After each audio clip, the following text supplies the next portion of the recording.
হ্যাঁ, মানে দুঃখ থাকলে কষ্ট থাকলে তখন আমরা বুঝতে পারি যে পরিবারের পারস্পরিক দায়িত্ববোধ এবং ভালোবাসার জায়গাটা কোথায়।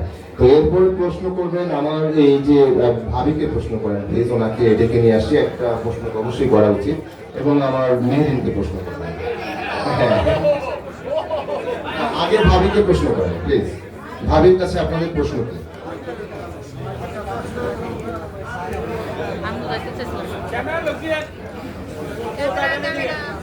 ভাবি, আপনার নাম কিঞ্চিত পরিবর্তন হয়ে গেছে নাকি শুনলাম, সোনারা থেকে সায়রা হয়ে গেছে, এই ব্যাপারে আপনার ইয়ে কি, মানে অপিনিয়ন?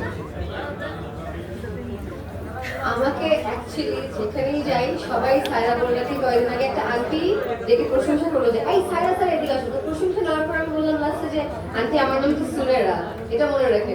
বলে যে না না না আমি জানি তোমার নাম সুনেরা, কিন্তু আমি তোমাকে সায়রা বলেই ডাকবো। সেই জিনিসটা খুব মজা লাগছে। অ্যান্ড সবাই সায়রা দেখে, আমার মনে হয় যে এটা আসলে যেহেতু আজকে সাকসেস পার্টি করছি আমরা, এটা আমারও সাকসেস। সায়রা বলে সবাই ডাকছে, অ্যাকসেপ্ট করে নিয়েছে, সবাই নিজের পরিবারের সায়রা মনে করছে। তো এটা আসলে একটা অ্যাচিভমেন্ট আমার জন্য।